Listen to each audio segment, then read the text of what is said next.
അപ്പോസ്തല പ്രവൃത്തികൾ 11-ാമത്തെ അധ്യായം, അതിൻ്റെ 19 മുതൽ 21 വരെയുള്ള വാക്യങ്ങൾ നമുക്ക് പ്രാരംഭമായിട്ട് വായിക്കാം. അപ്പോസ്തല പ്രവൃത്തികൾ 11-ാമത്തെ അധ്യായം, acts of apostles, chapter 11 verse 19 to 21. സ്തെഫാനോസ് നിമിത്തം ഉണ്ടായ ഉപദ്രവം ഹേതുവാൻ ചിതറിപ്പോയവർ യഹൂദന്മാരോടല്ലാതെ മറ്റാരോടും വചനം സംസാരിക്കാതെ ഫൊയ്നീക്യ, കുപ്രോസ്, അന്ത്യോക്യ എന്നീ പ്രദേശങ്ങളോളം സഞ്ചരിച്ചു. അവരിൽ ചിലർ കുപ്രോസ്കാരും കുറേനക്കാരും ആയിരുന്നു. അവർ അന്ത്യോക്യയിൽ എത്തിയ ശേഷം യവനന്മാരോടും കർത്താവായ യേശുവിനെ കുറിച്ചുള്ള സുവിശേഷം അറിയിച്ചു. കർത്താവിന്റെ കൈ അവരോട് കൂടി ഉണ്ടായിരുന്നു. വലിയൊരു കൂട്ടം വിശ്വസിച്ചു, കർത്താവിങ്കിലേക്ക് തിരിഞ്ഞു.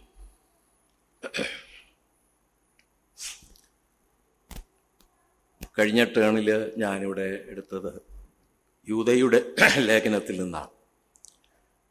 18 ക്ലാസ്സുകളായിട്ടാണ് ആ ലേഖനം ഒരുവിധം നമുക്ക് ചിന്തിപ്പാൻ തക്കവണ്ണം കഴിഞ്ഞത്. ഓർമ്മ ശരിയാണെങ്കിൽ കഴിഞ്ഞ ഏപ്രിൽ ആണ് ആ പഠനം പൂർത്തിയാക്കിയത്. 2022 ജൂലൈയിലാണ് അത് തുടങ്ങിയത്. ഇങ്ങനെ നീണ്ടുപോകുന്ന പഠനങ്ങൾ പലപ്പോഴും എനിക്കും പ്രയാസം ഉണ്ടാക്കുന്നു. അതുകൊണ്ട് ചെറിയ സബ്ജക്റ്റിലാണ് ഇപ്പോഴും ഞാൻ കേന്ദ്രീകരിക്കാനായിട്ട് ആഗ്രഹിക്കുന്നത്. ഒരു സെഷൻ കൊണ്ട് തീർക്കാവുന്നതാകുമ്പോൾ എല്ലാവർക്കും ഫലപ്രദമായിരിക്കും. വളരെ വലിയ വിശാലമായിട്ടുള്ള പഠന വിഷയങ്ങൾ ഉണ്ടെങ്കിലും ഈ ടേണിൽ ഞാൻ ഉദ്ദേശിക്കുന്നത് വളരെ കുറഞ്ഞ, വളരെ ലളിതമായ ഒരു ചെറിയ സബ്ജക്റ്റാണ്. ഇവിടെ നാം അപ്പോസ്തല പ്രവൃത്തികൾ 11-ാം അധ്യായത്തിൽ വായിച്ചത്. അപ്പോസ്തല പ്രവൃത്തികൾ ഇവിടെ ക്ലാസ് എടുത്തിട്ടുള്ളതാണ്. ആരാണെന്ന് നിങ്ങളിൽ പലർക്കും ഓർമ്മ കാണും. യെസ്, മാമൻ, ജോസഫ് മാമൻ.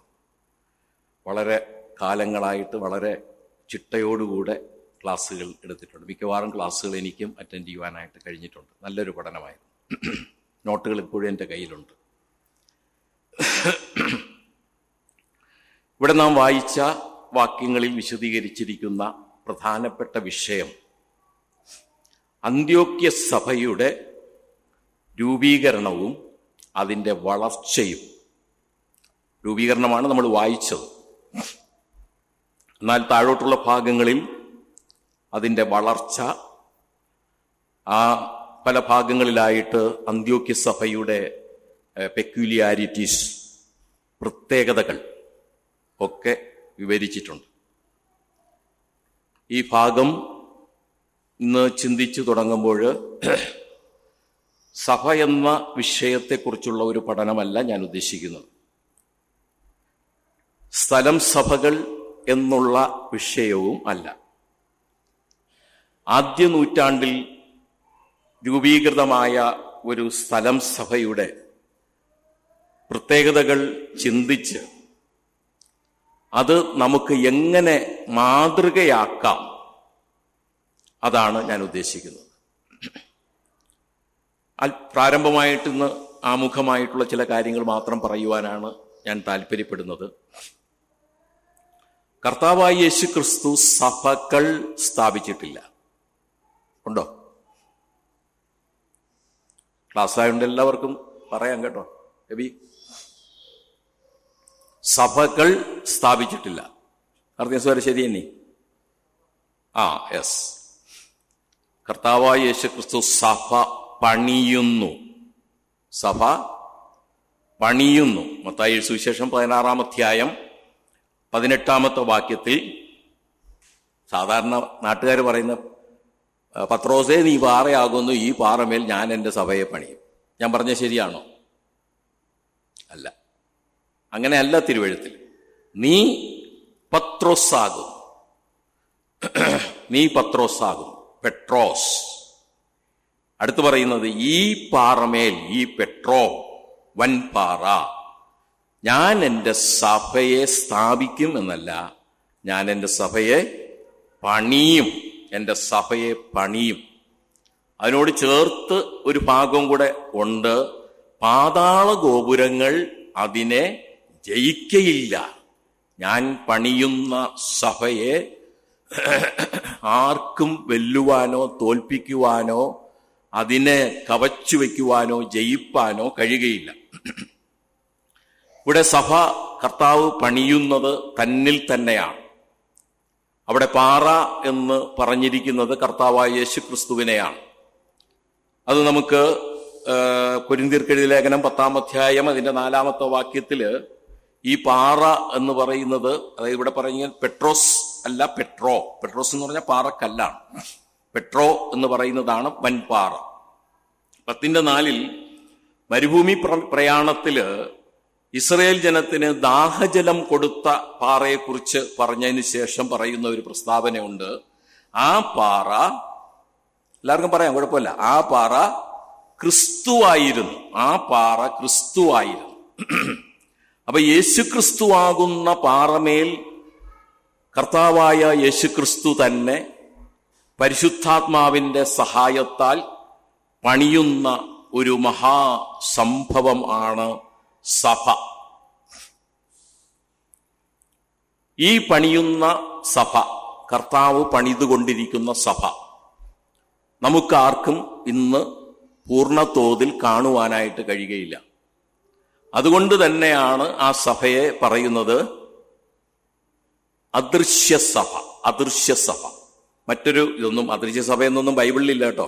ഇതൊക്കെ നമ്മൾ പഠന സൗകര്യത്തിനായിട്ട് ഉണ്ടാക്കി വെച്ചിട്ടുള്ളതാണ്. മറ്റൊരു പദമുണ്ട്, യൂണിവേഴ്സൽ ചർച്ച്. യൂണിവേഴ്സൽ ചർച്ച് എന്ന് പറഞ്ഞാൽ സാർവത്രിക സഭ. സാർവത്രിക സഭ. ഇനി ഞാൻ അല്പം വ്യത്യസ്തമായിട്ട് പറയാനായിട്ട് പോവുകയാണ്. ഇത്രയും കാര്യങ്ങൾ നമ്മൾ മനസ്സിലിരിക്കട്ടെ. ഈ സഭ, കർത്താവ് പണിയുന്ന സഭ ദൃശ്യമാകാൻ കഴിയുന്നെങ്കിൽ അത് സ്വതന്ത്ര പ്രാദേശിക സഭകളിലൂടെയാണ്, ലോക്കൽ ചർച്ചിലൂടെയാണ്. പെന്തക്കോസ്ത് നാളിൽ പരിശുദ്ധാത്മാവ് ഈ ഭൂമിയിൽ എന്നേക്കും ഇരിക്കുവാനായിട്ട് ഇറങ്ങി വന്ന് പത്രോസിന്റെ പ്രസംഗത്തിൽ 3000-ഓളം പേർ രക്ഷിക്കപ്പെട്ടു. അവർ സ്നാനപ്പെട്ടു. അവരോട് ചേർന്നു. ആരോട്? കർത്താവ് രക്ഷിക്കപ്പെടുന്നവരെ ദിനംപ്രതി സഭയോട് ചേർത്തുകൊണ്ടിരിക്കുന്നു. ഇവിടെ 3000-ഓളം പേർ രക്ഷിക്കപ്പെട്ട് അവന്റെ വാക്ക് കൈക്കൊണ്ട് സ്നാനപ്പെട്ട് അവരോട് ചേർന്നു. ആരോട്? അപ്പോസ്തലന്മാരോട്. അന്ന് ഉണ്ടായിരുന്ന വെറും 120 പേരാണ്. അവിടെ കൂടിയിരുന്ന 120 പേരാണ്. അവരോട് ചേർന്നു. ആ ചേർന്നവർ 4 കാര്യങ്ങൾ അനുസ്യൂതം ചെയ്തുകൊണ്ടിരുന്നു. ദേ കണ്ടിന്യൂഡ് സ്റ്റെഡ്ഫാസ്റ്റ്ലി. അപ്പോസ്തലന്മാരുടെ ഉപദേശം കേട്ടും കൂട്ടായ്മ ആചരിച്ചും അപ്പം നുറുക്കിയും പ്രാർത്ഥന കഴിച്ചും പോന്നു. അതെവിടെയാണ്? ഈ കാര്യങ്ങൾ അവർ ചെയ്തു പോകുന്നത് ഒരുമിച്ച് കൂടിയാ. അത് പലപ്പോഴും വീടുകളിലാണ്. വീടുകളിൽ ഒരുമിച്ച് കൂടി അങ്ങനെ ചെയ്തു പോകുന്നു. അങ്ങനെയാണ് ശരിക്കും ഈ ലോക്കൽ ചർച്ച് അല്ലെങ്കിൽ സ്ഥലം സഭകളുടെ രൂപീകരണം. ഈ സ്ഥലം സഭകൾ പല സ്ഥലങ്ങളിലും കാലക്രമേണ രൂപം പ്രാപിപ്പാനായിട്ടിടയായി. യെരുശലേമിലാണ് ആദ്യമായിട്ട് അത്തരത്തിലുള്ള ഒരു സഭ രൂപം പ്രാപിച്ചത്. പിന്നെ ശമരിയയില്, അന്ത്യോക്യയില്, ഫിലിപ്പില്, കെങ്ക്രയയില്, ഇങ്ങനെ പല സ്ഥലങ്ങളിലും ആദ്യകാലങ്ങളിൽ വീട്ടിലെ സഭകൾ എന്നാണ് പറഞ്ഞു വന്നിരുന്നത്.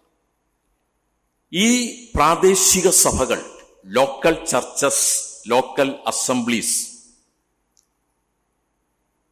ദൈവീക പദ്ധതി ആയിരുന്നോ?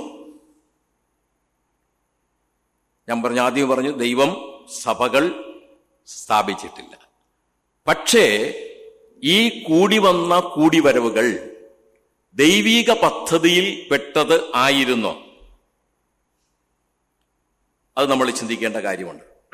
തീർച്ചയായിട്ടും ഇത് ദൈവീക പദ്ധതിയുടെയും ദൈവീക നടത്തിപ്പിന്റെയും ഫലമായിട്ടാണ് ഇത്തരം സ്ഥലം സഭകൾ രൂപം പ്രാപിച്ചത്. അതുകൊണ്ട് തന്നെ ഇത്തരം ലോക്കൽ ചർച്ചസിന്, പ്രാദേശിക സഭകൾക്ക് വളരെ പ്രാധാന്യമുണ്ട്. ഇന്ന് ദൈവം പണിതുകൊണ്ടിരിക്കുന്ന സഭ ദൃശ്യമായിട്ട് നമുക്ക് കാണുവാൻ കഴിയുന്നെങ്കിൽ അത് പ്രാദേശിക സഭകളിലൂടെ മാത്രമാണ്. ദൈവിക പദ്ധതികൾ ഇന്ന് ഭൂമിയിൽ നടത്തിക്കൊണ്ടിരിക്കുന്നത് ഇത്തരം പ്രാദേശിക സഭകളിലൂടെയാണ്. അതുകൊണ്ട് തന്നെ ഈ പ്രാദേശിക സഭകൾ എന്ന് പറയുന്നത് ദൈവിക പദ്ധതിയിൽപ്പെട്ടതാണ്.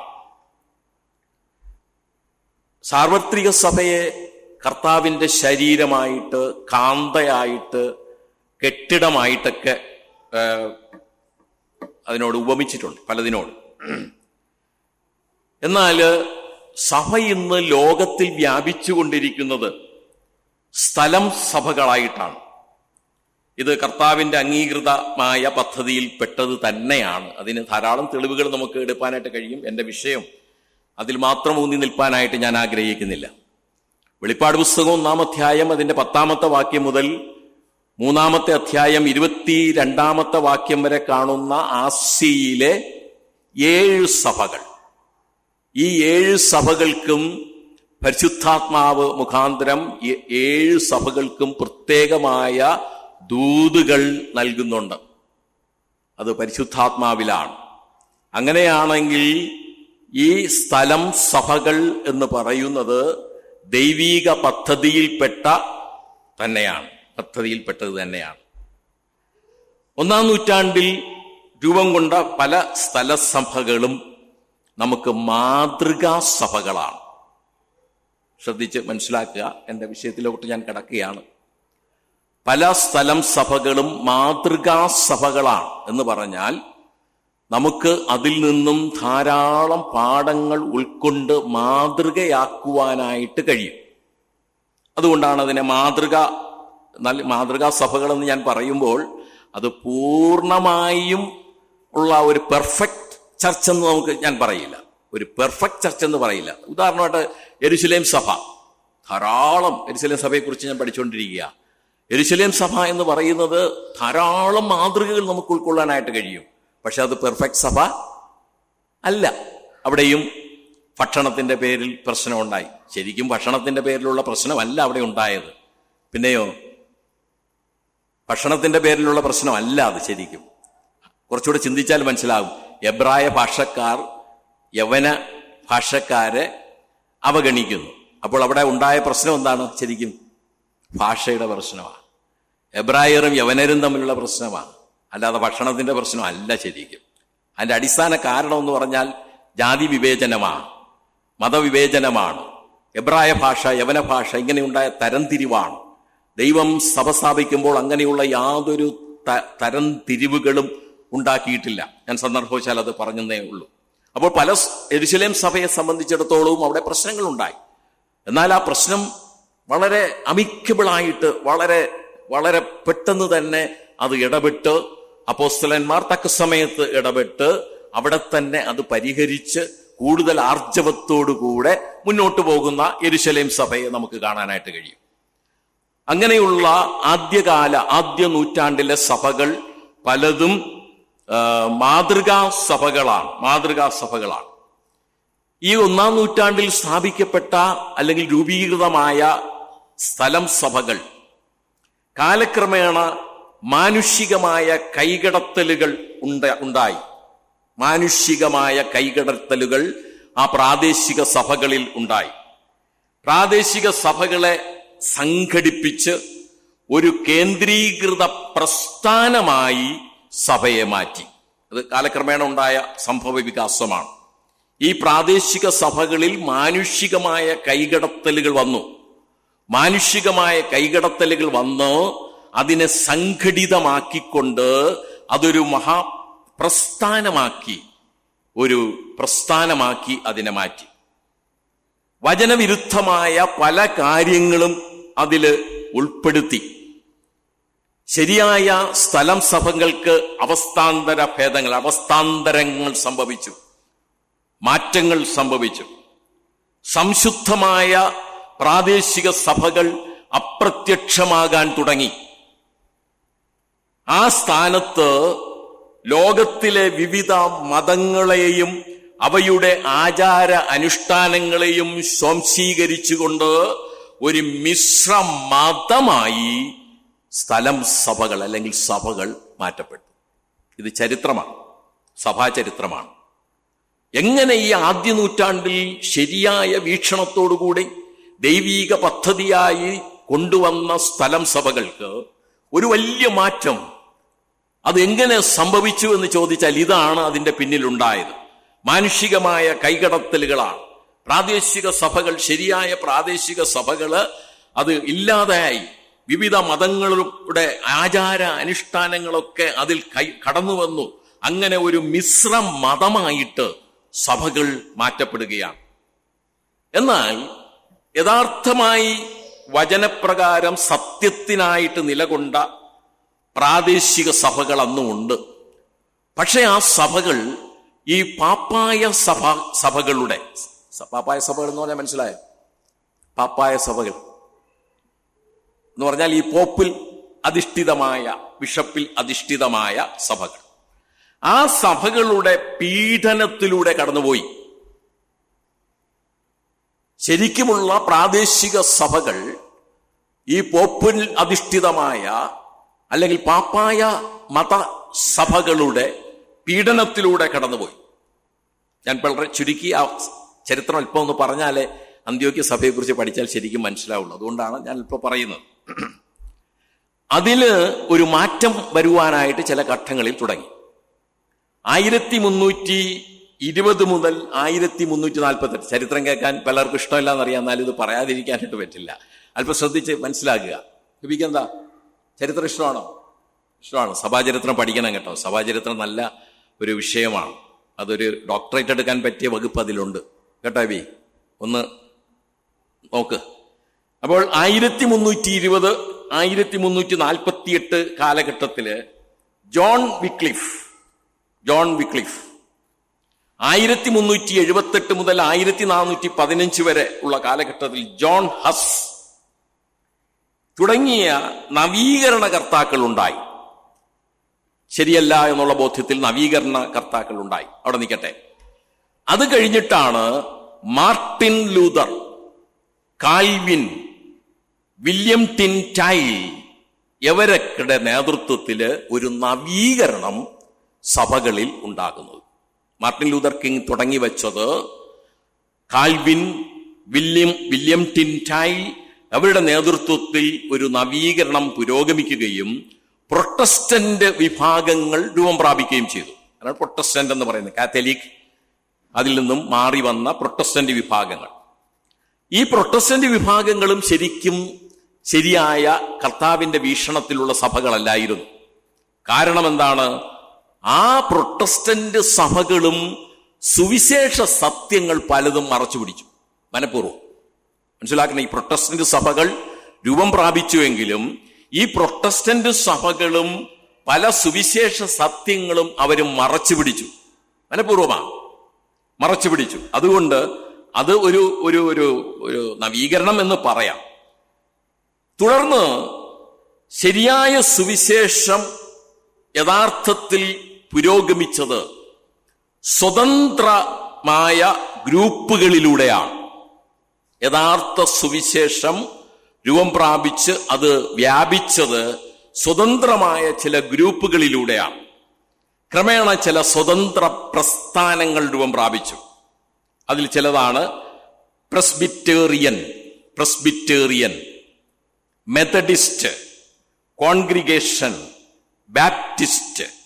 ഇതൊക്കെ അങ്ങനെ രൂപം പ്രാപിച്ച ചില സ്വതന്ത്ര പ്രസ്ഥാനങ്ങളാണ്. എന്നാൽ വളരെ ചുരുക്കി പറയുകയാണ്, എന്നാൽ ഒരു കേന്ദ്ര സ്ഥാപനമോ കേന്ദ്ര നേതൃത്വമോ ഇല്ലാതെ സ്വതന്ത്രമായി രൂപം കൊണ്ടതാണ് ബ്രദറൻ സഭാ വിഭാഗങ്ങൾ. മറ്റതിനൊക്കെ അങ്ങനെയല്ല. പറഞ്ഞ പ്രസ്ബിറ്റേറിയൻ, മെത്തഡിസ്റ്റ്, കോൺഗ്രിഗേഷൻ, ബാപ്റ്റിസ്റ്റിനൊക്കെ കേന്ദ്ര സ്ഥാനങ്ങളും കേന്ദ്ര നേതാക്കന്മാരും കേന്ദ്ര നേതൃത്വവും ഒക്കെ ഉണ്ട്. എന്നാൽ അതൊന്നും ഇല്ലാതെ സ്വതന്ത്രമായി രൂപം കൊണ്ട ഒരു സഭയാണ് ബ്രദറൻ സഭ. ഇതിന്റെ സ്ഥാപകർ ആരായിരുന്നു എന്നൊന്നും ഞാൻ കൃത്യമായിട്ട് മനസ്സിലാക്കിയിട്ടില്ല. നെൽസൺ ഡാബിയോ, ജോർജ് മുള്ളർ, ന്യൂട്ടൺ, ഗ്രേവ്സോ അവരൊക്കെ ആണെന്ന് പറയുന്നവരുണ്ട്. ഞാനതൊന്നും വിശ്വസിക്കുന്നില്ല. അവരുടെ ചരിത്രങ്ങളും ആ കാലഘട്ടമൊക്കെ പഠിച്ചപ്പോൾ അതിലൊക്കെ ശരിയായ ഒരു ബ്രദറൻ ഒരു ശരി രീതി അവിടെ ഒന്നും കാണാനായിട്ട് കഴിയുന്നില്ല. അതുകൊണ്ട് അവരൊന്നും അല്ല. 1825 അയർലൻഡിലെ തലസ്ഥാനമായിരുന്നു ഡബ്ലിൻ. അവിടെ ആരംഭിച്ചതാണെന്നും പറയപ്പെടുന്നുണ്ട്. അതും ഞാൻ വിശ്വസിക്കുന്നില്ല. കാരണം അവിടെ നമുക്കറിയാം എഡ്വേർഡ് ക്രോണിൻ, അതുപോലെ ഹച്ചിൻസൺ, ബെല്ലറ്റ് ഡാർബി, ഇവര് ചേർന്ന് ആംഗ്ലിക്കൻ സഭയിൽ നിന്നും വേർപെട്ട് അവര് സ്വതന്ത്രമായിട്ട് കൂടി വന്ന് അപ്പം നുറുക്കാനായിട്ട് തുടങ്ങി. അപ്പം നുറുക്കൽ ആരംഭിച്ചു. പക്ഷേ ഈ അപ്പം നുറുക്കൽ അവർ ആരംഭിച്ചപ്പോഴും അവരുടെ ആംഗ്ലിക്കൻ സഭയുമായിട്ടുള്ള ബന്ധം തുടർന്ന് തന്നെ വന്നു.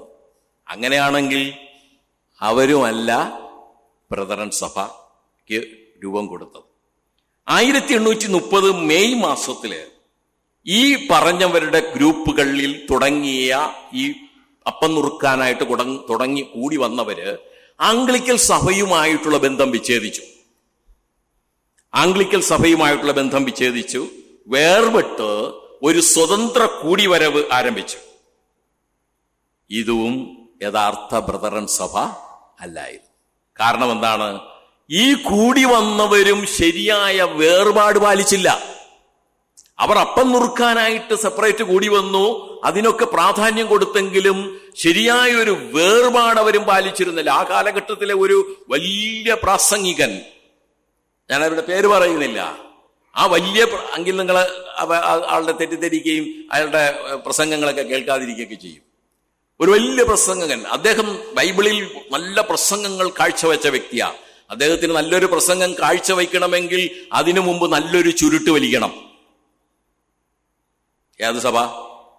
ഈ ആംഗ്ലിക്കൻ സഭയിൽ നിന്ന് വേർപെട്ട് വന്ന് കൂടി വന്ന ആ സഭയിൽപ്പെട്ടവർ. അങ്ങനെയാണെങ്കിൽ അവർ വേർപാട് പാലിച്ചിരുന്നില്ല. അതുകൊണ്ടും ആ കൂടിവരവുകളെയും നമുക്ക് ബ്രദറൻ സഭ എന്ന് പറയുവാനായിട്ട് കഴിയില്ല. ഇനി അല്പകൂടെ മുന്നോട്ട് പോകാം. അല്പകൂടെ മുന്നോട്ട് പോകുമ്പോൾ ബ്രദറൻ എന്ന പേര് രൂപം പ്രാപിച്ച അത് നമ്മൾ പഠിച്ചിരിക്കുന്നത് നല്ലതാണ്. നമ്മളെല്ലാം വളരെ അഭിമാനത്തോടു കൂടെ പറയുന്നവരാണ് we are brethren, we are brethren. എങ്ങനെ ഈ ബ്രദറൻ എന്ന അത് വന്നു എന്നുള്ളത് പഠിക്കണം.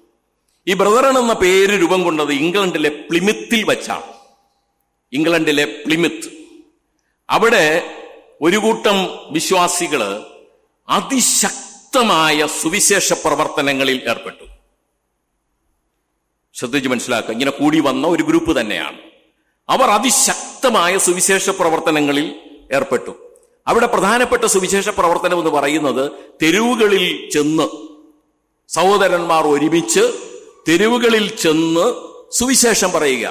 ഇന്ന് ഷാജി വിൽസന്റെ നേതൃത്വത്തിൽ പലയിടത്തും നിർവഹിക്കപ്പെടുന്നത് പോലെയുള്ള തെരുവുകൾ തോറും ചെന്ന് നിന്ന് സുവിശേഷം വിളിച്ചു പറയുക. ഇതായിരുന്നു ഈ പ്ലിമിത്തിലെ ഒരു കൂട്ടം വിശ്വാസികൾ ചെയ്തു വന്നിരുന്നത്.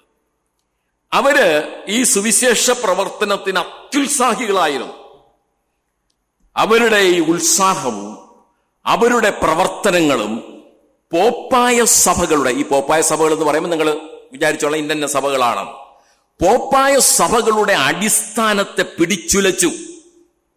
കേവലം ഒരു കൂട്ടം ചെറുപ്പക്കാർ, ഒരു കൂട്ടം വിശ്വാസികൾ, അവർ ശക്തമായ സുവിശേഷീകരണത്തിന് വേണ്ടി മുന്നോട്ടിറങ്ങി അതിനുവേണ്ടി എന്ത് ത്യാഗവും കഷ്ടവും സഹിച്ച് പോപ്പായ സഭകളുടെ പീഡനങ്ങളെ അതിജീവിച്ചുകൊണ്ട് തെരുക്കോണുകളിൽ നിന്നുകൊണ്ട് സുവിശേഷം പ്രസംഗിക്കാൻ തുടങ്ങിയത് പോപ്പായ സഭകളുടെ അടിസ്ഥാനത്തെ പിടിച്ചുലച്ചു. അവർ ആദ്യം ചെന്ന ഒരു തെരുവിൽ നിൽക്കുമ്പോൾ അവർ തങ്ങളെ തന്നെ പരിചയപ്പെടുത്തും. ഇങ്ങനെയാണ്: ഞങ്ങൾ പ്ലിമിത്തിൽ നിന്നുള്ള സഹോദരന്മാർ ആണ്. We are brethren from Plymouth. We are brethren from Plymouth. എല്ലാവർക്കും ഈ ചരിത്രം അറിയാമായിരിക്കും.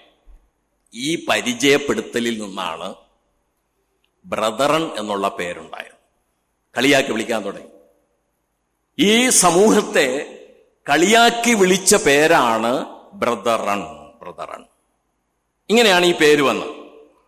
ഈ പ്ലിമിത്തിലെ ഈ കൂട്ടര് വേർപാടിന് വേണ്ടി കനത്ത വില കൊടുത്തവരാണ്. മറ്റുള്ളവരെ പോലെയല്ല, ആംഗ്ലിക്കൻ സഭയിൽ നിന്ന് വേർപെട്ട് വന്നവരെ പോലെയല്ല. ഇവരും അങ്ങനെ വന്നവരാണെങ്കിൽ പോലും വേർപാടിനു വേണ്ടി കനത്ത വില കൊടുത്ത ഒരു കൂട്ടരായിരുന്നു ഈ പ്ലിമിത്തിലെ ആൾക്കാർ, പ്ലിമിത്തിലെ വിശ്വാസികൾ. കേരളത്തില് ഈ ആശയം പ്രചരിപ്പിക്കാനായിട്ട് മുന്നോട്ട് വന്നത്, ഞാൻ പെട്ടെന്ന് പറഞ്ഞു പോട്ടെ, ബാപ്റ്റിസ്റ്റ് ചർച്ചിൽ നിന്നും വേർപെട്ട് വന്ന ഗ്രെഗ്സൺ എന്ന ഒരു വ്യക്തിയാണ്. അദ്ദേഹമാണ് കേരളത്തിൽ ബ്രദറൻ പ്രസ്ഥാനത്തിന്റെ ഒരു ചെറിയ തുടക്കം കുറിച്ചത്. ഇതാണ് ഈ സഭാചരിത്രം അല്പ ചുരുക്കി ഞാൻ പറഞ്ഞത്. ഇതിൽ കൂടുതൽ കാര്യങ്ങളൊക്കെ നിങ്ങൾക്ക് ഉൾപ്പെടുത്താം, നിങ്ങൾ പഠിച്ചവർ കൂടുതലുണ്ടാകും. എന്നാൽ അല്പമായിട്ട് ബ്രദറൻ സഭയുടെ ചരിത്രം ഞാൻ പറഞ്ഞതേ ഉള്ളൂ. സ്ഥലം സഭകൾ എന്ന് പറയുന്നത് പൂർണ്ണമായും സ്വതന്ത്രമാണ്. സ്ഥലം സഭകൾ പൂർണ്ണമായും സ്വതന്ത്രമാണ്. എന്നാൽ മറ്റ് സ്ഥലം സഭകളുമായി ഒരു ആത്മീക ഐക്യവും ഒരു ബന്ധവും ഈ സ്ഥലം സഭകൾക്കുണ്ട്, അല്ലെങ്കിൽ ഉണ്ടാകണം. മനസ്സിലാകുന്നുണ്ടോ? തിരുമല സഭ സ്വതന്ത്രമാ, ആറാമട സഭ സ്വതന്ത്രമാ, മലയങ്കീഴ് സഭ സ്വതന്ത്രമാ. എന്നാൽ അത്തരത്തിലുള്ള സ്ഥലം സഭകൾക്ക്, തിരുമല സഭയ്ക്ക് മറ്റു ഇത്തരത്തിലുള്ള സഭകളുമായി ഒരു ആത്മീക ഐക്യമുണ്ടാകണം, ആത്മീക ബന്ധമുണ്ടാകണം. അതില്ല എങ്കിൽ ഉണ്ടാക്കണം. പക്ഷെ ഈ ഐക്യം സംഘടനാപരമാകരുത്. ഈ ഐക്യം സംഘടനാപരമാകരുത്, സംഘടനാപരമായ ഐക്യം ആകരുത്. അങ്ങനെയുള്ള പല സംഘടനകളുണ്ട്. അത് സുവിശേഷത്തിന്റെ വ്യാപ്തിക്ക് വേണ്ടിയൊക്കെ പ്രവർത്തിക്കുന്നെങ്കിൽ അതിൽ കുഴപ്പമൊന്നുമില്ല. പക്ഷെ ഈ സംഘടനകൾ വാഴുന്ന, വിഴുങ്ങുന്ന അനുഭവം സ്ഥലം സഭകൾക്കുണ്ടാകാനായിട്ട് പാടില്ല. YMF, ബാലസംഘം, ഇങ്ങനെയുള്ള ഒരുപാട് സംഘടനകളുണ്ട്. അതൊന്നും കുഴപ്പമൊന്നുമില്ല. അതിനൊന്നും വിമർശിക്കാൻ ഞാൻ ആളല്ല, വിമർശിക്കുന്നുമില്ല. ഞാനും അതിലൊക്കെ പ്രവർത്തിച്ചിട്ടുണ്ട്. പക്ഷെ ആ സംഘടനകൾ വാഴുന്നതാകരുത് സ്ഥലം സഭകൾ. ആ സംഘടനകൾ സ്ഥലം സഭകളെ വിഴുങ്ങരുത്. ഇത് നമ്മൾ പ്രത്യേകമായിട്ട് മനസ്സിലാക്കിയിരിക്കുക. ആധുനിക സ്ഥലം സഭകള് പലതരം പ്രശ്നങ്ങൾ അഭിമുഖീകരിക്കുന്നുണ്ട്. ഇനി മറ്റൊരു ഭാഗം കൂടെ പറഞ്ഞിട്ട് എൻ്റെ വിഷയത്തിലേക്ക് കടക്കാനാണ് ഞാൻ ആഗ്രഹിക്കുന്നത്.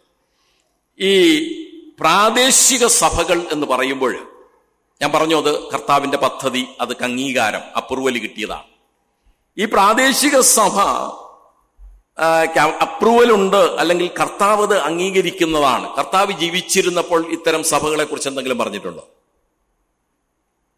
കർത്താവ് ഈ ഭൂമിയിൽ ജീവിച്ചിരുന്ന സമയത്ത് സഭകളുടെ പരാമർശം എന്തെങ്കിലും നടത്തിയിട്ടുണ്ടോ?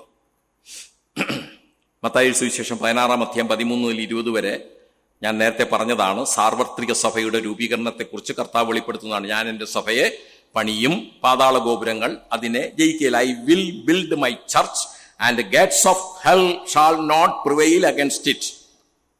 എന്നാൽ അത് 16-ാം അധ്യായത്തിൽ. മത്തായി സുവിശേഷം 18-ാം അധ്യായത്തിലേക്ക് കടന്നു വരിക. മത്തായി സുവിശേഷം 18-ാം അധ്യായത്തിന്റെ 15 മുതൽ 20 വരെ അവിടെ കർത്താവ് ഒരു സഭയെ, അല്ലെങ്കിൽ സഭയെക്കുറിച്ചുള്ള ഒരു പരാമർശം, സ്ഥാപിക്കുന്ന, പണിയുന്ന സഭയല്ല, അല്ലാതെ ഉള്ള ഒരു സഭയെക്കുറിച്ചുള്ള പരാമർശം അവിടെ നടത്തുന്നുണ്ട്. അവിടെ ഇങ്ങനെയാണ്, എടുത്ത് വായിക്കേണ്ടതാണെങ്കിൽ ഞാൻ പറഞ്ഞു പോകാം. നിന്റെ സഹോദരൻ നിന്നോട് പിഴച്ചാൽ നീ ചെന്ന് നീയും അവനും മാത്രമുള്ളപ്പോൾ അവന് ബോധം വരുത്തുക. ഞാൻ ശിക്ഷണ നടപടിയെക്കുറിച്ചല്ല പറയാൻ പോകുന്നത്, സഭയെക്കുറിച്ച് പറയാൻ വേണ്ടിയാണ്. അവൻ നിന്റെ വാക്ക് കേട്ടാൽ നീ സഹോദരനെ നേടി. കർത്താവ് ഇതെല്ലാം മുൻകണ്ടുകൊണ്ട്, സ്ഥലസഭയിൽ ഉണ്ടാകുന്ന പ്രശ്നങ്ങളൊക്കെ മുൻകണ്ടുകൊണ്ട് പറയുക, നിന്റെ സഹോദരന് നിന്നോട് പിഴച്ചാൽ നീ ചെന്ന് നീ അവന് മാത്രമുള്ളപ്പോൾ അവന് ബോധം വരുത്തുക. അവൻ നിന്റെ വാക്ക് കേട്ടാൽ നീ സഹോദരനെ നേടി. അല്ലാതെ ഒരു സഹോദരനെ കുറിച്ചുള്ള കുറ്റം മാധ്യമങ്ങളിലൂടെ അല്ലെങ്കിൽ വ്യക്തിപരമായി പരസ്യം ചെയ്യുവാനോ പറഞ്ഞു നടക്കുവാനോ തിരുവചനം ഒരിക്കലും അനുവദിക്കുന്നില്ല. ഇന്ന് ഏറ്റവും കൂടുതൽ കാണുന്നത് അതാണ്. ഇനി അടുത്ത 16-ാമത്തെ വാക്യത്തിൽ പറയുന്നുണ്ട് അടുത്ത നടപടി. ഒന്നാമത് നീ തന്നെ പോണം. നീ പറഞ്ഞ് ബോധ്യപ്പെടുത്താനായിട്ട് കഴിഞ്ഞ് അവൻ അനുതപിച്ച് ക്ഷമ ചോദിച്ചാൽ നീ ആ സഹോദരനെ നേടി. ഇനി കേൾക്കാഞ്ഞാലോ, നീ പോയി പറഞ്ഞിട്ടും അവൻ വകവയ്ക്കുന്നില്ല. അങ്ങനെയാണെങ്കിൽ എന്ത് ചെയ്യണം? 2-3 സാക്ഷികളുടെ വായാൽ സകല കാര്യവും ഉറപ്പാക്കേണ്ടതിന് 1-2 പേരെ കൂട്ടിക്കൊണ്ട് ചെല്ലുക. Take with 1 or 2 more, that is in the mouth of 2 or 3 witnesses every word may be established. മറ്റൊരു പരിഭാഷ, take 1 or 2 others along with you, that every charge may be established by the evidence of 2 or 3 witnesses. മനസ്സിലാവുന്നുണ്ടല്ലോ? രണ്ടാമത്തെ നടപടി, ഒരു സഹോദരൻ നിന്നോട് പിഴച്ചാൽ ആദ്യം വ്യക്തിപരമായ ഇടപെടൽ, അടുത്ത് 1-2 പേരെ സാക്ഷികളായിട്ട് നീ കൊണ്ടുപോകണം. അത് അടുത്ത മൂന്നാമത്തത്, കേൾക്കാഞ്ഞാലോ, അവിടെയാണ് എന്റെ വിഷയം. കേൾക്കാഞ്ഞാലോ എന്ത് ചെയ്യണം? സഭയെ അറിയിക്കുക. ഇതാര് പറഞ്ഞതാ? ഇതാര് പറഞ്ഞതാ? കർത്താവ് പറഞ്ഞതാ. കേൾക്കാഞ്ഞാലോ സഭയെ അറിയിക്കുക. ഏത് സഭ? ഇതേത് സഭയാ?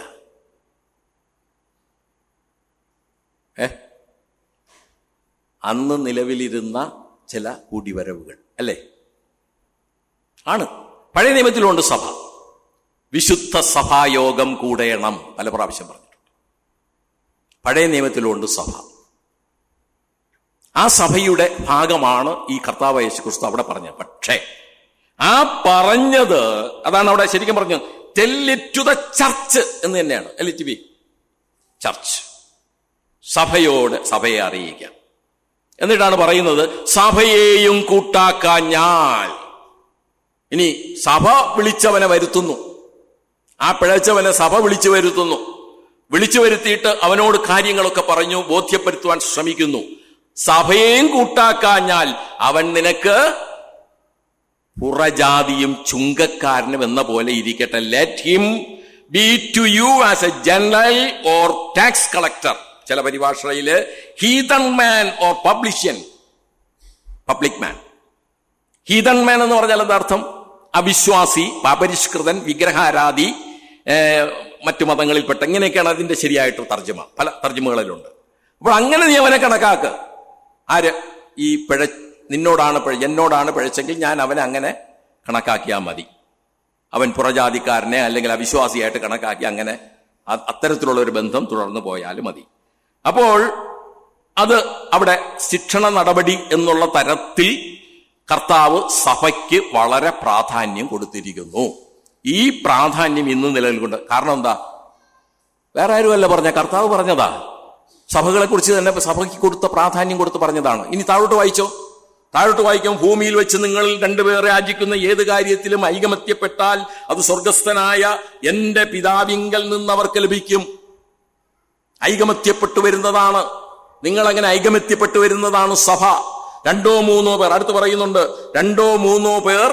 അതിനു മുമ്പ് 18-ാം വാക്യത്തിൽ ഒരു വാക്യമുണ്ട്, നിങ്ങൾ ഭൂമിയിൽ കെട്ടുന്നതെല്ലാം കെട്ടപ്പെട്ടിരിക്കും, നിങ്ങൾ ഭൂമിയിൽ അഴിക്കുന്നതെല്ലാം സ്വർഗത്തിലും അഴിഞ്ഞിരിക്കുമെന്ന് ഞാൻ സത്യമായിട്ട് നിങ്ങളോട് പറയുന്നു എന്ന് പറഞ്ഞിട്ടാണ് ഭൂമിയിൽ വെച്ച് നിങ്ങൾ 2 പേർ യാചിക്കുന്ന ഏത് കാര്യത്തിലും ഐകമത്യപ്പെട്ടാൽ അത് സ്വർഗസ്ഥനായ എന്റെ പിതാവിൽ നിന്ന് അവർക്ക് ലഭിക്കും.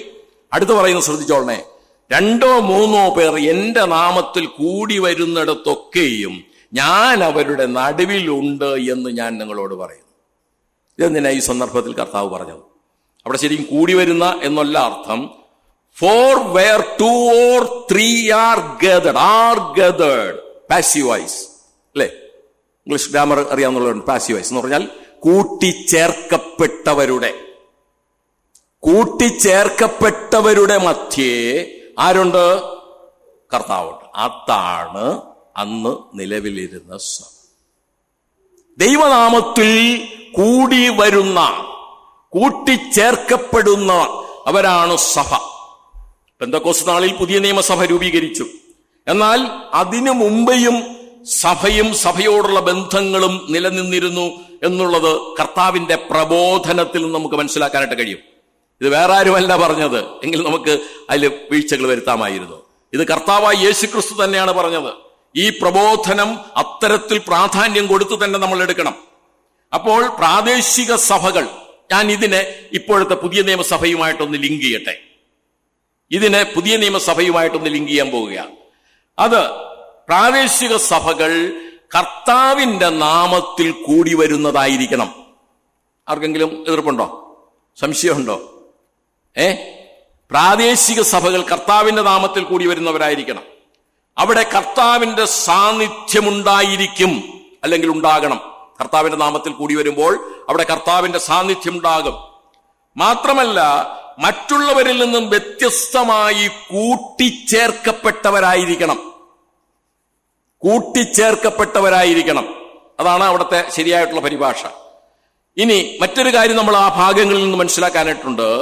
പ്രാദേശിക സഭയിൽ അംഗസംഖ്യകൾക്കല്ല, അല്ലെങ്കിൽ അംഗങ്ങളുടെ പെരുപ്പത്തിനല്ല പ്രാധാന്യം, കെട്ടിടത്തിനുമല്ല പ്രാധാന്യം, പിന്നെയോ ഐക്യത്തിനാണ് പ്രാധാന്യം. കുറെ പേരങ്ങ് കൂടി വരുന്നതിലല്ല പ്രാധാന്യം. നല്ല നല്ല ഇതൊക്കെ ആയിക്കോട്ടെ, കുഴപ്പമൊന്നുമില്ല, നല്ല സുന്ദരമായ സഭാഹാള് ഉണ്ട്, അത് നല്ലത്. പക്ഷെ അതിനുമല്ല പ്രാധാന്യം. അവിടെ കൂടി വരുന്നവരുടെ ഐക്യത്തിനാണ് പ്രാധാന്യം. അതാണ് ഐകമത്യപ്പെട്ട് യാചിച്ചാൽ, അതിനാണ് പ്രാധാന്യം. കാരണം എന്താ? ഈ നമ്മൾ 133 സങ്കീർത്തനം ഇവിടെ പലരും പ്രസംഗം ജപിയും കഴിഞ്ഞ ഒരു പ്രാവശ്യം പറഞ്ഞതായിട്ട് ഓർമ്മിക്കുന്നുണ്ട്. ഇതാ സഹോദരന്മാർ ഒത്തൊരുമിച്ച് വസിക്കുന്നത് എത്ര ശുഭവും എത്ര മനോഹരവുമാകുന്നു. അത് ദാവീദ് പറയുമ്പോൾ ദാവീദിന്റെ മനസ്സിൽ ഗോത്രങ്ങളുടെ ചരിത്രമാണ് നിലകൊള്ളുന്നത്. ഉൽപ്പത്തി പുസ്തകം 49 അധ്യായത്തിൽ യാക്കോബ് തന്റെ 12 മക്കളെയും അനുഗ്രഹിക്കുമ്പോൾ, അവരെക്കുറിച്ച് പറയുമ്പോൾ അവരുടെ സ്വഭാവങ്ങൾ അവിടെ വെളിപ്പെടുത്തുന്നുണ്ട്. ആ സ്വഭാവങ്ങളിൽ പലതും പലരെയും പറഞ്ഞ് കടിച്ച് കീറുന്ന ചെന്നായാണ്. ഇങ്ങനെയുള്ള പല സ്വഭാവങ്ങളും അവിടെ വെളിപ്പെടുത്തുന്നുണ്ട്. അതിനെ മനസ്സിൽ കണ്ടുകൊണ്ട്, മനസ്സിൽ വച്ചിട്ടുകൊണ്ടാണ് പറയുന്നത്, അങ്ങനെയൊക്കെ ഉള്ള സ്വഭാവത്തോട് കൂടിയവരാണെങ്കിലും നിങ്ങൾ ഐകമത്യപ്പെട്ട് അത്തരത്തിലുള്ള സ്വഭാവങ്ങളൊക്കെ വർജിച്ച് കൂടി വരണം.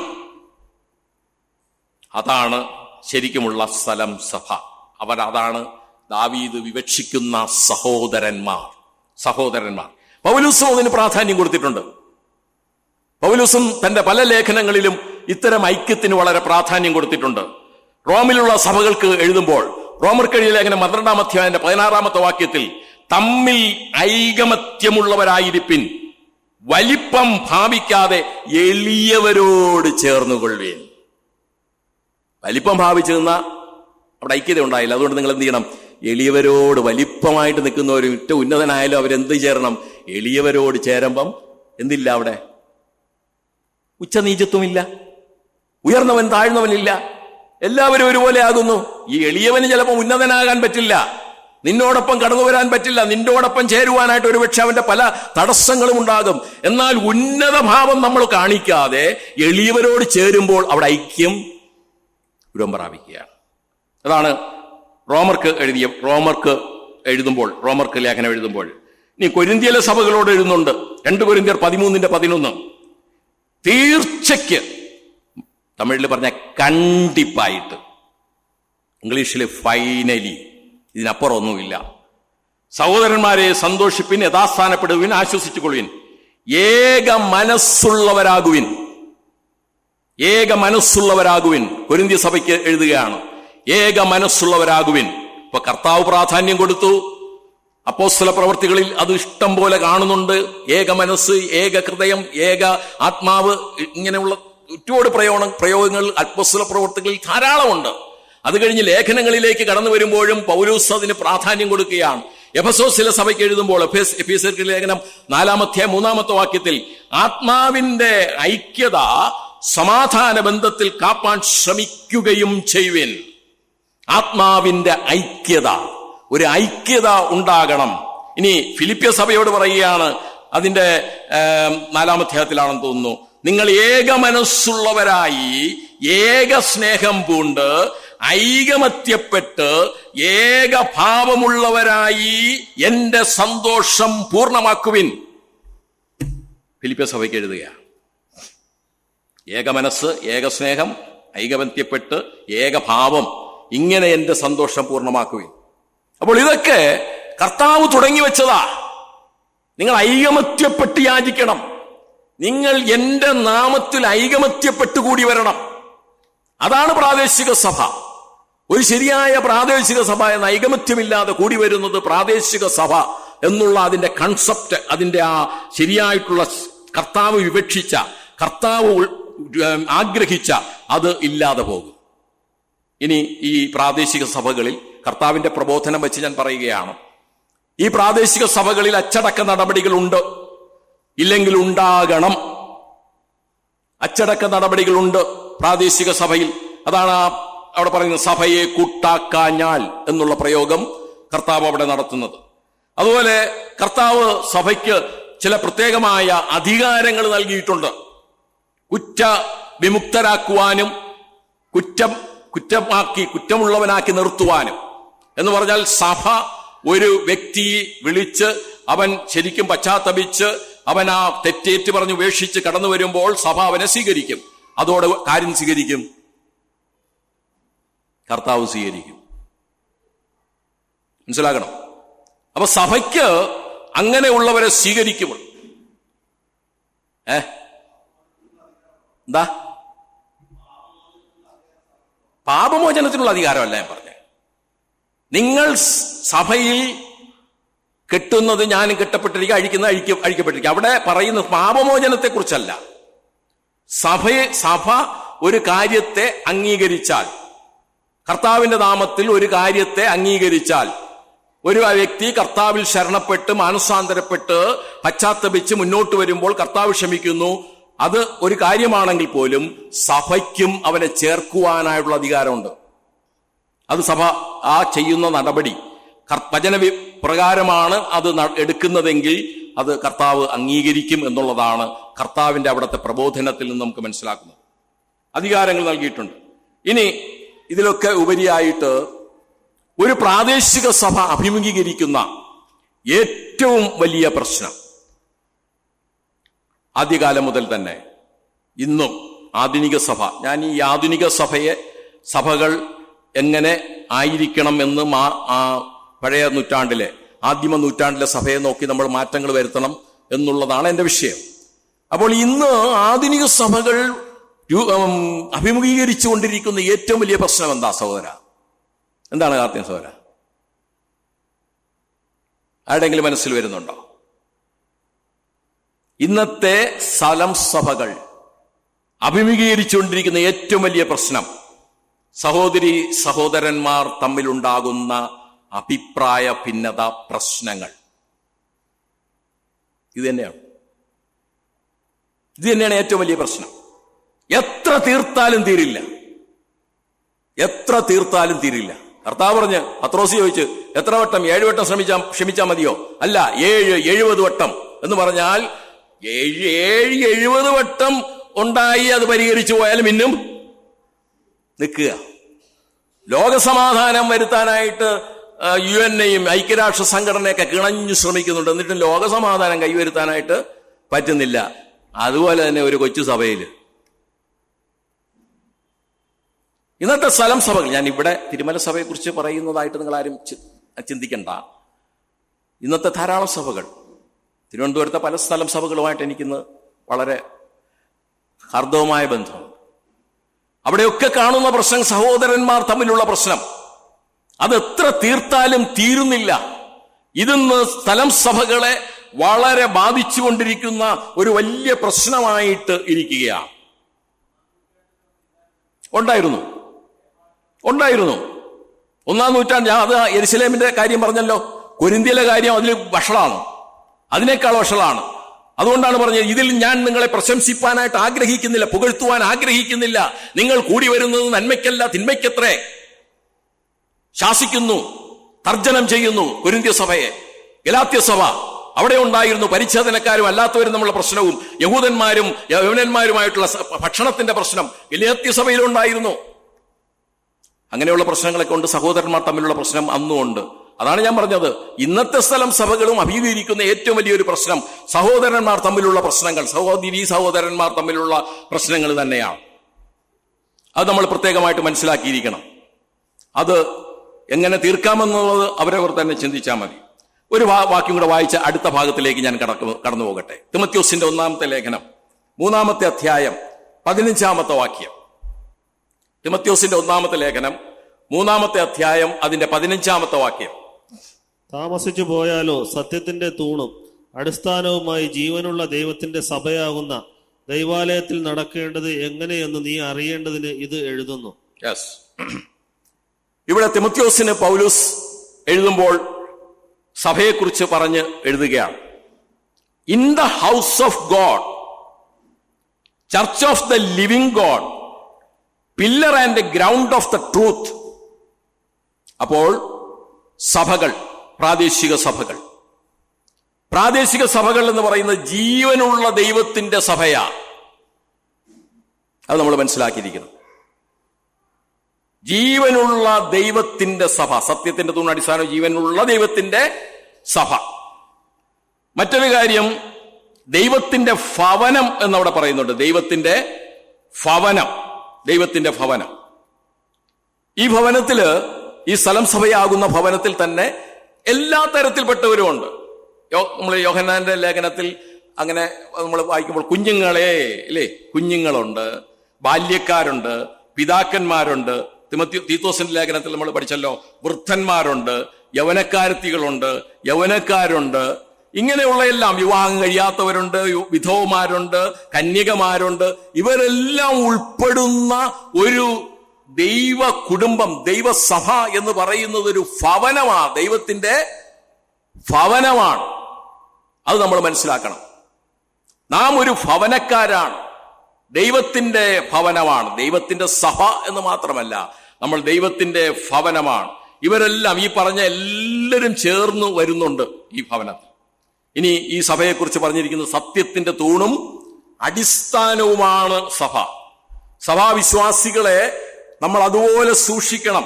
സഭ സൂക്ഷിക്കണം, ഉപദേശങ്ങൾ സംരക്ഷിക്കണം, സുവിശേഷത്തിന് വേണ്ടി വളരെയധികം പോരാടണം, വചനത്തിലെ സത്യങ്ങൾ താങ്ങി നിർത്തണം, അതിന് യാതൊരു വിട്ടുവീഴ്ചയും വരുത്തരുത്. മാത്രമല്ല, സഭയിൽ നടക്കേണ്ടത് എങ്ങനെയെന്ന് വിശ്വാസികൾ അറിഞ്ഞിരിക്കണം. സഭയിൽ എങ്ങനെ ആയിരിക്കണമെന്നുള്ളത് വിശ്വാസികൾ അറിഞ്ഞിരിക്കണം.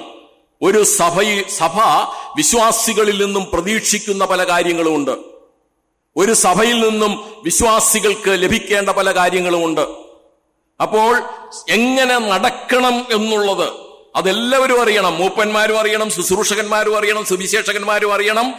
എല്ലാ വിശ്വാസികളും അറിഞ്ഞിരിക്കേണ്ടതാണ്. ഒരു സഭ ഇത്തരത്തിൽ ഉള്ള ബോധത്തോടുകൂടെ, ദൈവത്തിന്റെ സഭ, ദൈവത്തിന്റെ ഭവനം, സത്യത്തിന്റെ തൂണ്, അടിസ്ഥാനം എന്നുള്ള കാര്യങ്ങൾ നമ്മൾ മറന്നുപോകാനായിട്ട് പാടില്ല. ഇത് മാനുഷികമായ രൂപീകരണമായിട്ട് നമ്മൾ ആരും കരുതണ്ട. ദൈവത്തിന്റെ നാമത്തിലാണ് കൂടി വരുന്നത്. അത് ദൈവത്തിന്റെ നാമത്തിൽ നമ്മളെ കൂട്ടിച്ചേർക്കപ്പെട്ടവരാണ്. നമ്മൾ കൂടി വന്നത് മാത്രമല്ല, നമ്മളെ കൂട്ടിച്ചേർക്കപ്പെട്ടിരിക്കുകയാണ്. ഇത്തരം കാര്യങ്ങൾ ഞാൻ ആമുഖമായിട്ട് പറഞ്ഞിട്ട് ഒരു 10 മിനിറ്റ് കൂടെ ഉണ്ട്. അന്ത്യോക്യ സഭയിലേക്ക് ഞാൻ ഇന്ന് കടക്കുന്നില്ല. ചില കാര്യങ്ങളിലൂടെ പറയാതെ മുന്നോട്ട് പോയാലേ ശരിയായില്ല. ഞാൻ ഇനി പറയാൻ പോകുന്ന കാര്യങ്ങൾ, ആധുനിക സ്ഥലം സഭകൾ പല പ്രശ്നങ്ങൾ അഭിമുഖീകരിക്കുന്നുണ്ട്. അതിൽ ചില കാര്യങ്ങൾ നമ്മൾ പറഞ്ഞു കഴിഞ്ഞു. പ്രധാനപ്പെട്ട ഒരു കാര്യം പറഞ്ഞു. ചിലതുകൂടെ നമ്മൾ അറിഞ്ഞിരിക്കണം. ഇത് ആരെയും വിമർശിക്കാൻ വേണ്ടി പറയുന്നതല്ല, തിരുമല സഭയെ മാത്രം ഉദ്ദേശിച്ചുമല്ല. നമ്മുടെ ഇതിലൂടെ, യൂട്യൂബിലൂടെ ഈ മെസ്സേജൊക്കെ വരുന്നുണ്ട്, ധാരാളം പേരത് വീക്ഷിക്കുന്നുണ്ട്. അതുകൊണ്ട് തിരുമല സഭയെ കുറിച്ച് പറയുന്നു എന്ന് നിങ്ങൾ ആരും ധരിക്കരുത്. ഈ ഓരോ കാര്യം ഞാൻ പറയുമ്പോൾ അത് ശരിയാണോ എന്ന് മാത്രം നിങ്ങൾ വിലയിരുത്തുക. തെറ്റാണെങ്കിൽ വിട്ടുകളാ, എന്റെ തെറ്റ്. പ്രത്യേകം ശ്രദ്ധിക്കണേ, വിമർശിക്കരുത്. എന്നെ വിമർശിച്ചോ, പറയുന്ന കാര്യത്തെ വിമർശിക്കരുത്. അത് തെറ്റാണെങ്കിൽ നിങ്ങൾ തെറ്റെന്ന് പറഞ്ഞെങ്കിൽ വിട്ടോണ്ടാ മതി. ഇതൊരു സ്വയം വിലയിരുത്തലിന് വേണ്ടി മാത്രം ചില കാര്യങ്ങൾ ഞാൻ പറയുകയാണ്. ഒന്നാമത്, ആധുനിക സഭകൾക്ക് ഇന്ന് സംഭവിച്ചിരിക്കുന്ന ചില പ്രധാനപ്പെട്ട കുഴപ്പങ്ങളിലൂടെ ഞാൻ പറഞ്ഞ് അന്ത്യോക്യ സഭയിലോട്ട് കടക്കാനാണ് ആഗ്രഹിക്കുന്നത്. ആധുനിക സഭകളിൽ, ആധുനിക സഭകൾ എന്ന് പറയാൻ ഞാൻ പോപ്പായ സഭകളെ ഉദ്ദേശിച്ചല്ല പറയുന്നത്, ബ്രദറൺ സഭകൾ, വേർപാട് സഭകൾ, ലോക്കൽ ചർച്ചസ്, അങ്ങനെയുള്ള സഭകളെ കുറിച്ചാണ് ഞാൻ ഉദ്ദേശിക്കുന്നത്. വിശ്വാസികൾ തമ്മിലുള്ള സ്നേഹബന്ധം, ഇന്റിമസി ഇന്നില്ല. നിങ്ങൾ സ്വയം വിമർശിച്ചാൽ മതി, ഉണ്ടോ എന്ന് നിങ്ങൾ തന്നെ ഒന്ന് പരിശോധിച്ചാൽ മതി. അതല്ലാതെ നിങ്ങൾ വേറെ ആരെയും കുറ്റപ്പെടുത്തണ്ട, നിങ്ങളെ മാത്രം നിങ്ങൾ തന്നെ നോക്കുക. വിശ്വാസികൾ തമ്മിലുള്ള സ്നേഹബന്ധം, ഇന്റിമസി ഇല്ലാതായി ഉണ്ടായ ഒരു കാലഘട്ടം ഉണ്ടായിരുന്നു. തിരുമല സഭയിലും ഏതു സഭകളിലും അങ്ങനെയുള്ള ഒരു ഇന്റിമസി ഉണ്ടായിരുന്ന കാലം ഉണ്ടായിരുന്നു, ഇല്ലേ? ഉണ്ടായിരുന്നു സൈസോര? ഉണ്ടായിരുന്നു. ഇതിൽ ഒരു കാര്യം കൂടെ ഞാൻ പറയുകയാണ്, നിങ്ങൾ തെറ്റിദ്ധരിക്കരുത്, ഞാൻ അതിനൊന്നും എതിരല്ല. ഈ ഇന്റിമസി ഇല്ലാതായി. നമ്മൾ കോവിഡ് വന്നപ്പോൾ പല കാര്യ നിയന്ത്രണങ്ങൾ ഇവിടെ കൊണ്ടുവന്നു, അല്ലേ? സാമൂഹിക അകലം, അല്ലേ? അതൊക്കെ വന്നു. സീറ്റിങ്ങിലൊക്കെ വളരെ അറേഞ്ച്മെന്റ്സിലൊക്കെ മാറ്റങ്ങൾ വരുത്തി. ആദ്യം ഇവിടെ ഫ്രണ്ടിൽ സീറ്റ് ഉണ്ടായിരുന്നു, അത് ചില കാരണങ്ങളാൽ മാറ്റി. പിന്നെ അത് രണ്ട് സൈഡുകളിൽ, ഓർമ്മയുണ്ട കാർത്തിസോര, രണ്ട് സൈഡിലും മുതിർന്ന സഹോദരി സഹോദരന്മാരിരിക്കും. പിന്നെ അങ്ങോട്ട് അങ്ങനെ ഒരു മേശയുടെ ചുറ്റുമുള്ള ഒരു ഇരിപ്പൊക്കെ ആയിരുന്നു. അതൊക്കെ മാറ്റി കോവിഡ് വന്നപ്പോൾ പോട്ടെ, കുഴപ്പമില്ല, അതിലൊന്നും സീറ്റിംഗ് അറേഞ്ച്മെന്റ്സിലൊന്നും പ്രശ്നമില്ല. ഇനി നമ്മൾ കൊണ്ടുവന്ന ഒരു വലിയ മാറ്റമാണ് ഏത്? തിരുവത്താഴത്തിലെ മാറ്റം, അല്ലേ? തിരുവത്താഴത്തിലെ മാറ്റം ആവശ്യമായിരുന്നു. ഇപ്പോൾ ചെയ്യുന്നത് വചനവിരുദ്ധവുമല്ല, വചനവിരുദ്ധമെന്നും ഞാൻ പറയില്ല. പക്ഷേ എന്തുകൊണ്ട് കോവിഡിന് മുമ്പ് ഉണ്ടായിരുന്ന ആ സ്ഥിതിയിലോട്ട് നമ്മൾ മാറുന്നില്ല? നമ്മൾ പലരും പറയും ഹൈജീനിക് അല്ല. പക്ഷെ ഞാൻ പറഞ്ഞല്ലോ, സഭ എന്ന് പറയുന്ന ഒരു കുടുംബമാണ്, ദൈവത്തിൻ്റെ ഭവനമാണ്. അതിൽ നമ്മൾ കടുംപിടുത്തം പിടിക്കുന്നത് ഇന്റിമസി ഇല്ലാതായി എന്നുള്ളതിന് ഒരു പരസ്യമായ തെളിവാണ്. ഇത് വചനവിരുദ്ധമെന്ന് ഞാൻ പറയില്ല, വചനവിരുദ്ധമെന്ന് പറയില്ല. നമ്മൾ കർത്താവിൻ്റെ ഓർമ്മയ്ക്കായിട്ട് അത് ചെയ്യുന്നത്, കർത്താവിൻ്റെ ശരീരത്തെയും രക്തത്തെയൊക്കെ ഓർമ്മിക്കുക. പക്ഷേ എന്തുകൊണ്ട് കോവിഡിന് മുമ്പ് അങ്ങനെ ആയിരുന്നു, കോവിഡിന് ശേഷം ഇങ്ങനെയായി? നമ്മുടെ അടുത്തുള്ള ഒരു സ്ഥലസഭയിൽ വളരെ അടുത്ത സമയത്ത് ഇൻഡിവിജ്വൽ കപ്പായിരുന്നു. കഴിഞ്ഞ ഒരു മാസത്തിന് മുമ്പാണ് അത് മാറ്റി വീണ്ടും ഇതാക്കിയത്. ഞാൻ ഇവിടെ മാത്രം കൂടി വരുന്ന ഒരു വ്യക്തിയല്ല, പല സ്ഥലം സഭകളിലും ആരാധനയ്ക്ക് കടന്നു പോകേണ്ട സാഹചര്യങ്ങൾ ഉണ്ടായിട്ടുണ്ട്. അവിടെയൊന്നും ഇന്ന് ഞാൻ ഇവിടെ മാറ്റണമെന്നൊന്നും പറയുന്നില്ല കേട്ടോ. പക്ഷേ എന്തുകൊണ്ട് നമ്മൾ അതിൽ തന്നെ വീണ്ടും പിടിച്ചു തൂങ്ങി നിൽക്കുന്നു? ഇത് ഇന്റിമസിയുടെ കുറവിന് കാരണമാണെങ്കിൽ അതിന് മാറ്റം വന്നേ പറ്റൂ, അല്ലെങ്കിൽ കുഴപ്പമൊന്നുമില്ല. വചനവിരുദ്ധമൊന്നുമല്ല.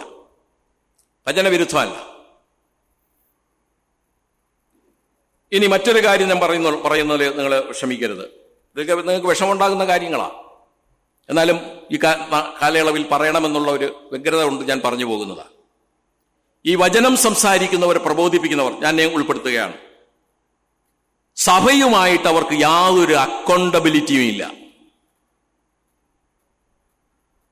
ഞാൻ തിരുമല സഭയെക്കുറിച്ച് മാത്രം പറയുന്നതല്ല, പൊതുവെ വചനം സംസാരിക്കുന്നവർ അല്ലെങ്കിൽ പ്രബോധിപ്പിക്കുന്നവർക്ക് സഭയുമായിട്ട് യാതൊരു ഉത്തരവാദിത്വവും ഇല്ലാതെ അവർ കഴിയുന്ന പലരും.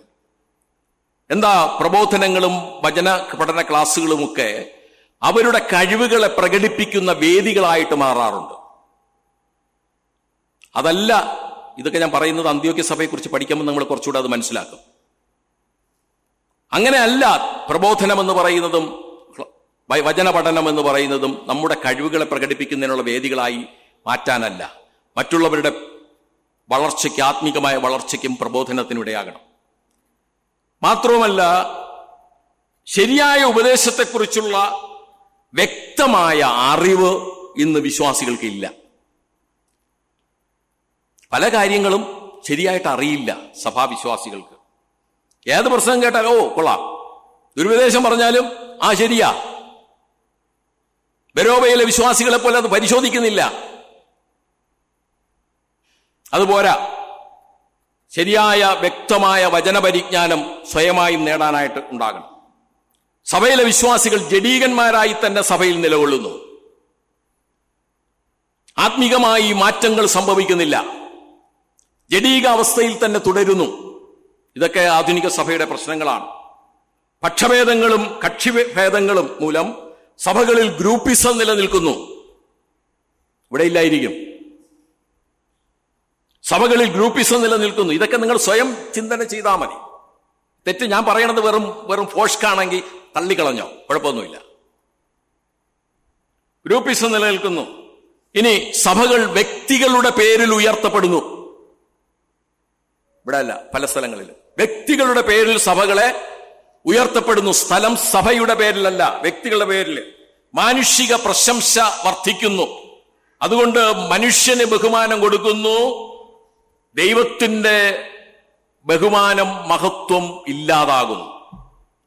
മാനുഷികമായ ബഹുമാനവും മഹത്വവും ക്രിസ്തുവിന്റെ മഹത്വത്തെ കെടുത്തുന്നു. സ്ഥലം സഭകളിൽ ഇന്ന് ക്രിസ്തുവിന് മഹത്വമില്ല, മാനമില്ല, ബഹുമാനമില്ല. വ്യക്തികൾക്കാണ് ബഹുമാനം.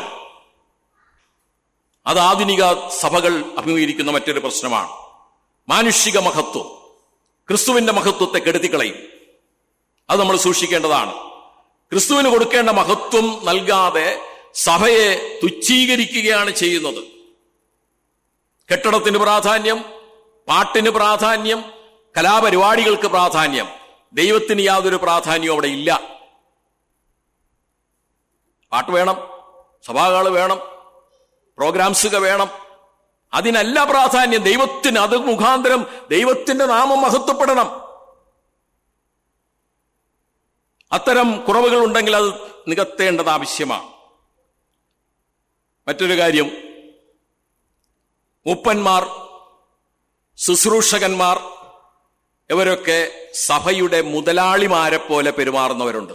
ഇവിടെയല്ല. അങ്ങനെ ഉണ്ടെങ്കിൽ തിരുത്തപ്പെടണം. അവരൊന്നും സഭയുടെ മുതലാളിമാരല്ല. ദാസ്യത്തിന്റെ ശുശ്രൂഷ അവരിൽ ഇല്ലാതെ പോകുന്നു. ദാസ്യത്തിന്റെ ശുശ്രൂഷ ഇല്ലാതെ പോകുന്നു. സഭയിലെ മൂപ്പന്മാർ, ശുശ്രൂഷകന്മാർ, സുവിശേഷകന്മാർ എന്നൊക്കെ പറയുന്നത് എന്തോ ഒരു വലിയ കാര്യം ആണ്. പക്ഷേ അവർ എന്ത് ശുശ്രൂഷയാണ്? അതില്ലാതെ പോകുന്നു. ദാസ്യത്തിന്റെ ശുശ്രൂഷ ഇല്ല. മുതലാളിമാരെ പോലെ പെരുമാറുകയാണ്. അടുത്തത്, കൃപാവരങ്ങളുടെ ശുശ്രൂഷയില്ല. കൃപയോടുകൂടിയ പ്രബോധനങ്ങൾ, കൃപയോടുകൂടിയ സാക്ഷ്യങ്ങൾ, കൃപയോടുകൂടിയ ഗാനങ്ങൾ, കൃപയോടുകൂടിയ പ്രാർത്ഥനകൾ ഇല്ലാതെ പോകുന്നു. കാരണം കൃപാവരങ്ങൾക്ക് മുകളിൽ ജ്ഞാനം കൊണ്ടുവരുന്നു. ശ്രദ്ധിക്കുക, നിങ്ങൾ മനസ്സിലാക്കി അത് അങ്ങനെ ആണെങ്കിൽ നിങ്ങൾ അതിനെക്കുറിച്ച് എന്തെങ്കിലും തീരുമാനമെടുക്കുക. ഞാനും അത് ചിന്തിച്ചാണ് പറയുന്നത്. കൃപാവരങ്ങൾക്ക് മുകളിൽ ജ്ഞാനം കൊണ്ടുവരുന്നു എന്നുള്ളതാണ്. ഹൈടെക് ശുശ്രൂഷകൾ എന്നൊക്കെ ചിലർ പറയാറുണ്ട്. പ്രൊഫഷണലിസം അതൊന്നും ദൈവ മക്കളുടെ ആത്മീക പരിവർത്തനത്തിനിട വരുത്തില്ല.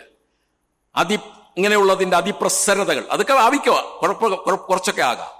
എന്നാൽ കൃപാവരത്തിന് മുകളിൽ അത് വരരുത്. കൃപയോടുകൂടിയ ശുശ്രൂഷകളായിരിക്കണം.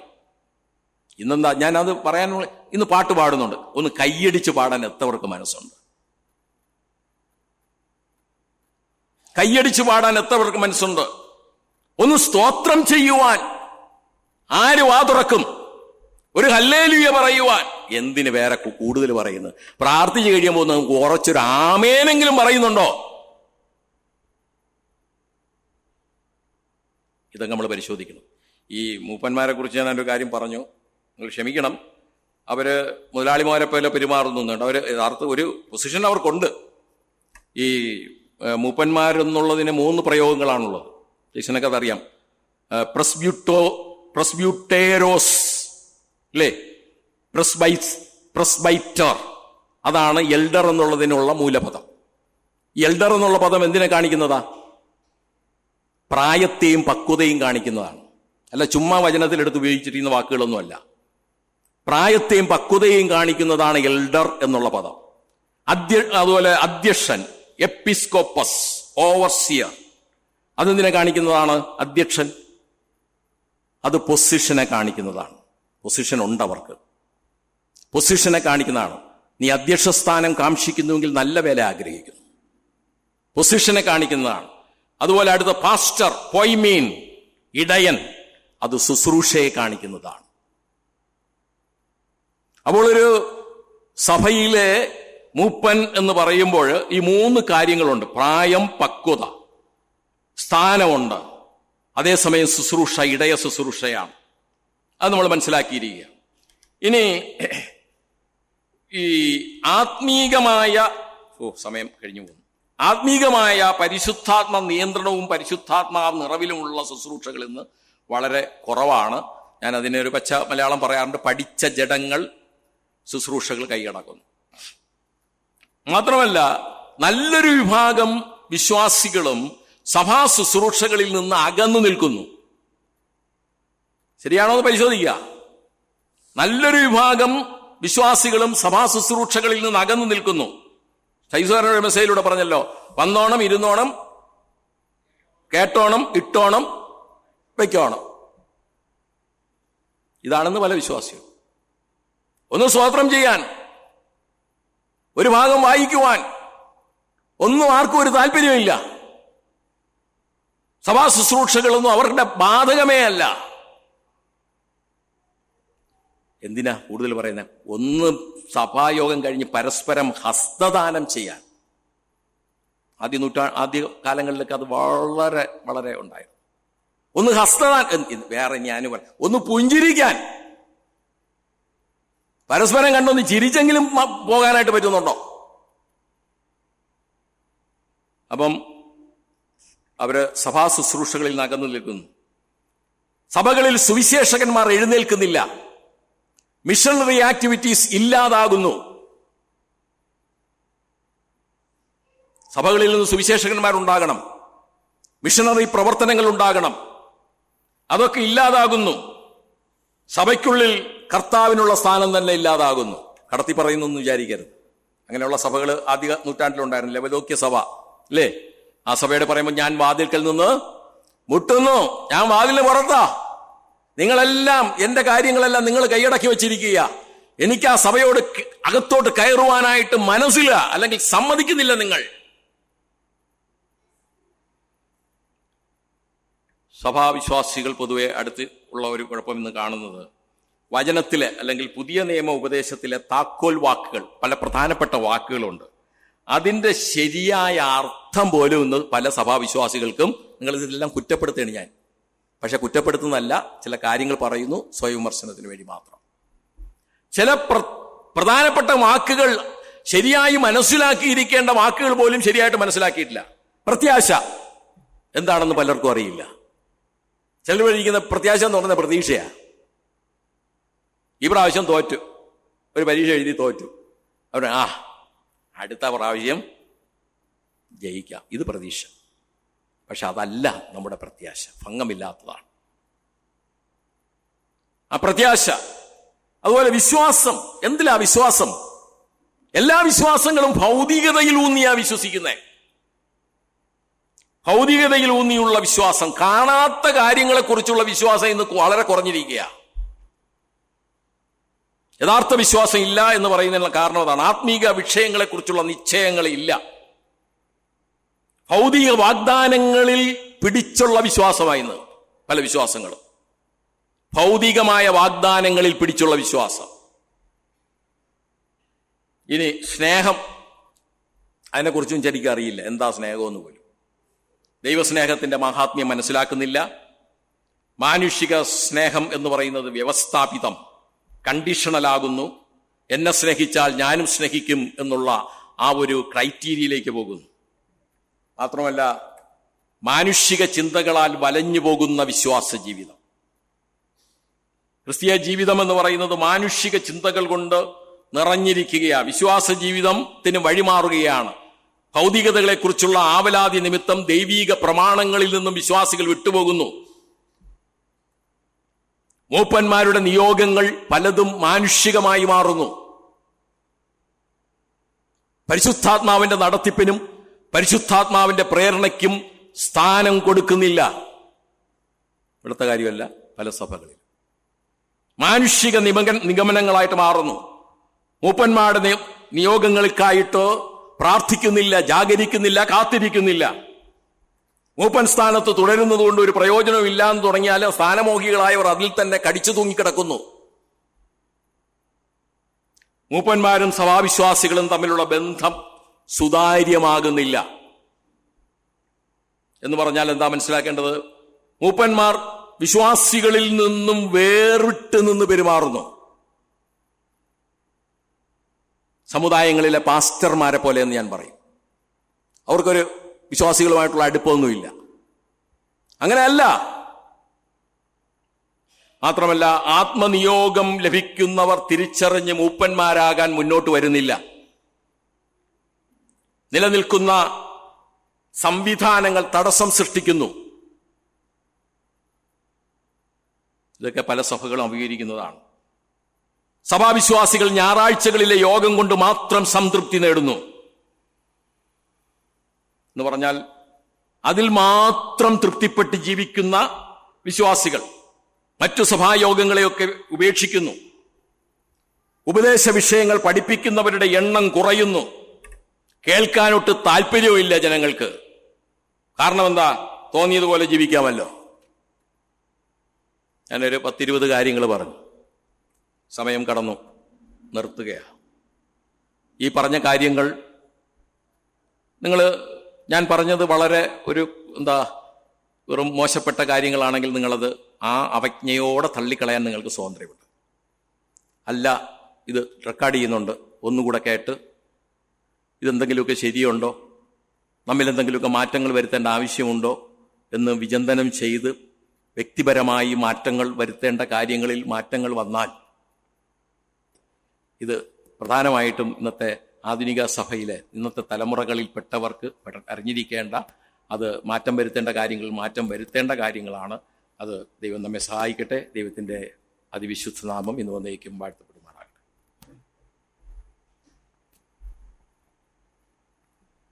ഇനി നമുക്ക് വ്യാഴാഴ്ചയാണ് പ്രാർത്ഥനാ കൂടിയരവുള്ളത്. സഭാ ഹാളിൽ വെച്ച് വൈകുന്നേരം 7:15 മണിക്ക് പ്രാർത്ഥനാ കൂടിയരവുണ്ട്.